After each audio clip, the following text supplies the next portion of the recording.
when it comes to ISA, it's use it or lose it. If you don't use it in that tax year, it's gone. You can't come back and use it again. Now, the lifetime ISA can only be used for two things: buying your first home or investing for retirement. The big mistake many people are doing is that after they buy their first house, they don't realize they can still use the lifetime ISA to invest towards retirement and also get that extra £1,000 from the government. Second big mistake, they just put their money in the ISA and think it's working for them. No, ISA is just like a tax wrapper. It's just a tax protector, and that ISA doesn't invest your money for you. It just means that if you put in money through that ISA, you can invest it without any taxes based on your returns.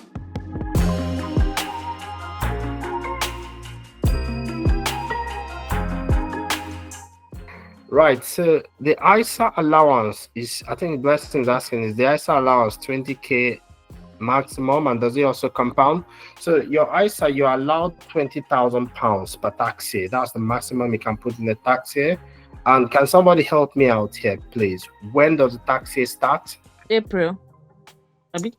April 5th. Okay. 6th. 6th of April. Okay, that's good. No, 6th of April.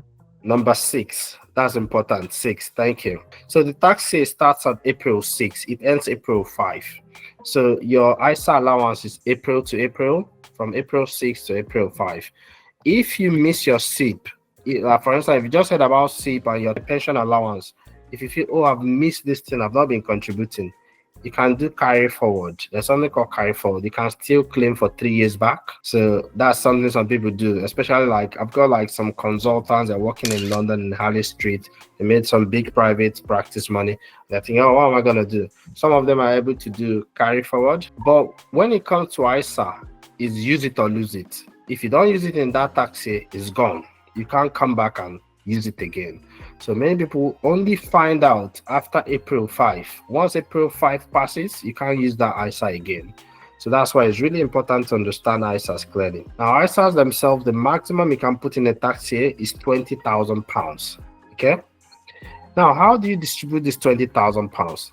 If you're still a young dude, like I can see Kingsley in the picture, full of energy, life, and you're less than 40 years, I'm less than 40 years, but I'm almost there. If you're less than 40 years, you can use the lifetime ISA.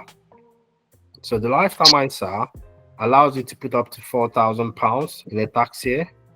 So if you put up to £4,000 in a tax year, the government gives you an extra £1,000 tax-free, a bonus for you. Basically, 25% of what you put in the lifetime ISA, the government can actually give you 25% of that. So basically, that's a lifetime ISA for you. But that lifetime ISA is still part of your whole ISA allowance. Okay? And that bit is clear. Now, the lifetime ISA can only be used for two things: buying your first home or investing for retirement. That bit is clear. Good. Now, one thing to remember is that if you buy a house that's above 450K, you can't use it as a lifetime ISA. However, you can use the lifetime ISA for retirement. And as far as the lifetime ISA is concerned, retirement age is what age? Can somebody help me out here? 60. 60 years. Right. So I've read over 250 plus personal finance books, but not one of them explain issues that affect medics like the NHS pension.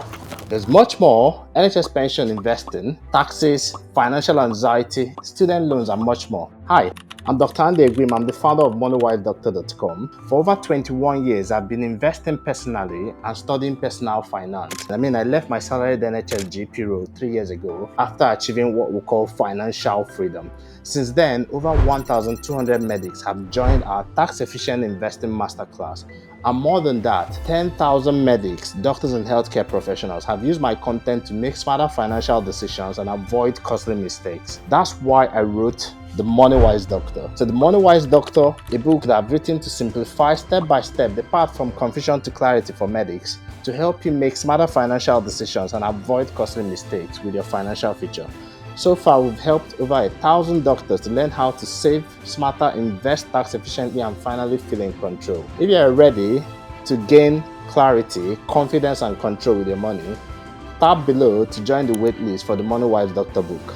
See you soon. Let's jump right back to the episode. Are you seeing retirement is not retirement? Like there are different ages for retirement. So if you come to sleep, you're talking 55, you're talking 57. Lifetime ISA, we're talking 60. State pension is 60. NHS pension is 68. So when someone says retirement, ask them what retirement in particular are you talking about? And of course, for some of you as well, you're aiming to retire far earlier than that, like 50, 56, 50, different ages. So not everyone wants to retire at the same time. So that's with the ISA. Now, I've only talked about the lifetime ISA. It's just one of the ISAs. There are 4 of them. I think 3 of them are relevant here, so I'm going to talk about those 3. Lifetime ISA, maximum you can do is 4K.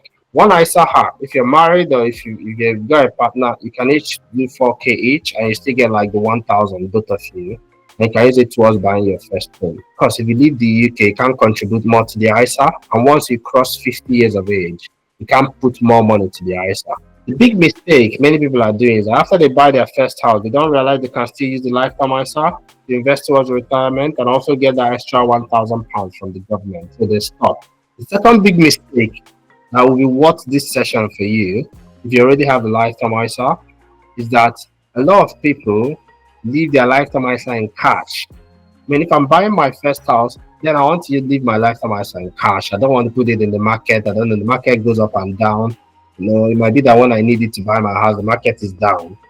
But if you bought your first house and you're now looking at retirement and you're only 40 or 41 or 38 or whatever age you are, then you're probably looking at another 20 years. If you leave your money lying around in cash, then inflation basically just sort of like messes you up, isn't it? Your money is not growing faster than inflation. The value of that money is going to be far less than what it is in 20 years' time. So in my case, my lifetime ISA is not in cash, it's in stock and shares. So don't confuse it with stock and shares ISA, which is the next one I'll tell you about. So I've told you about the lifetime ISA, and there are 2 types. There's lifetime ISA cash, and there's lifetime ISA stock and shares. Lifetime ISA, any type, you can't open it above 40, so you want to do it before you're 40. If you're above 40, that doesn't mean you can have an ISA, but you can't have the lifetime ISA. You can have other types of ISA. Is there any confusion on that so far? It's not a confusion, just a quick question. Yeah, sure. So you did mention like still using the LISA even after using it for mortgage, so you can still keep contributing.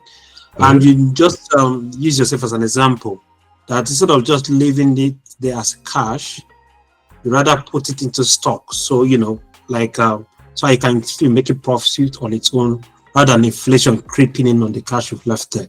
Yes. So now, does that mean that after each financial year, you take the money out and put into stock? Or how do you move that from LISA to stock, if that makes sense?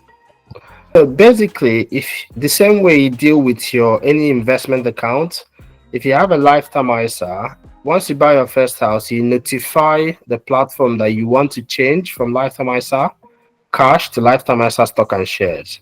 If they don't have lifetime ISA stock and shares, you can just ask them to move it to another platform that provide lifetime ISA stock and shares. And again, thank you for that. Was a very important question because it links to Blessing's question. It says, "What happens to the money after putting it in? Is it being invested by the ISA people?" I like how you think that there are some ISA people. That's so cute. Yeah, but that's a very relevant question because Blessing, a lot of people are making the same mistake in the UK. They just put their money in the ISA and think it's working for them. No, ISA is just like a tax wrapper. It's just a tax protector, and that ISA doesn't invest your money for you. It just means that if you put in money through that ISA, you can invest it without any taxes based on your returns, including your dividends and your capital gains. Yeah, thank you for that question. But if you ask me how do you invest your ISA, I'll take you back to what we already explained. That came from Migdala's question. How do you invest? You can invest by yourself if you know what you're doing. You can buy broad, well-diversified index fund or individual stocks depending on your skills, or bonds or whatever. You can buy into a pot or target date fund that actually you invest with a goal. You set your goal for investing, or you can pay somebody to invest your money, which is the one I'm not a big fan of. All right. So my question is that, like my bank, for instance, Monzo, there was a time it was advertised, ISA stocks and stuff like that. And I think I went for, there's this one they called ISA stocks and shares. What I do is I throw in my small pennies as like monthly into the pot. It's called an investment pot. So I don't really understand. Is it that the money is not working in the pot? The money is not working at all for me. I need to invest it personally, or because I'm looking at the pot now and I'm seeing that they said up by so percent things investing. So, like in this case, is it the bank that is investing this my own ISA, or I'm a bit confused because I was thinking that as I have this stocks and shares ISA account with Monzo, that they are investing for me. So I just need a bit of clarification on that. Thank you. That's a relevant question. A lot of people are confused about things like that as well. Monzo, if you've indicated for them to invest for you, they will invest for you, but you're not in control. You don't know what they're doing. Yeah. Okay. You don't know if they're investing in your own interest. A lot of times people also say, well, if you have that sort of strategy, you will not be bold enough to invest as well as you should. For instance, part of what we teach in the mastermind is that you should be looking to invest 15 to 20% of your income so that you can get quickly to your financial destiny, your freedom.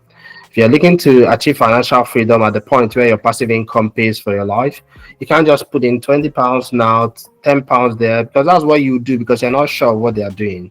But if you're following the steps, you've saved your emergency fund, and you have your emergency fund in place, you have your income protection, you have your life insurance, and you've done those 7 things. I don't know, can someone from my team share that resource? 7 things you need to do before you start investing. So you guys can download it, look at it. If you have those things in place, like some of you here have, especially those of you I'm seeing that I've had a one-on-one sessions with, if you've gotten to that point, then you start investing more thoughtfully, investing with more intention. Then you'll not just be putting like any penny or anything because you know that you have a clear plan. Now, regarding investing, Monzo, I don't know which package you've got, but most of the banks will offer you some sort of investment. Let us invest your money. A lot of it is absolute garbage. A lot of it, why? Because basically, like their fees that are hidden there, they're getting the same returns as S&P 500 or the broad market index. Sometimes they are doing worse. The question is, why don't you check and find out if your bank is doing better? I doubt it, than the general market. Are the fees justified?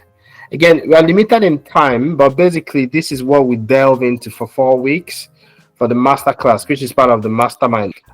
If you ask me what should be the next step I think you should do, Blessing, is to go and look at your bank fees. Check how much of the fees they are charging you on that platform.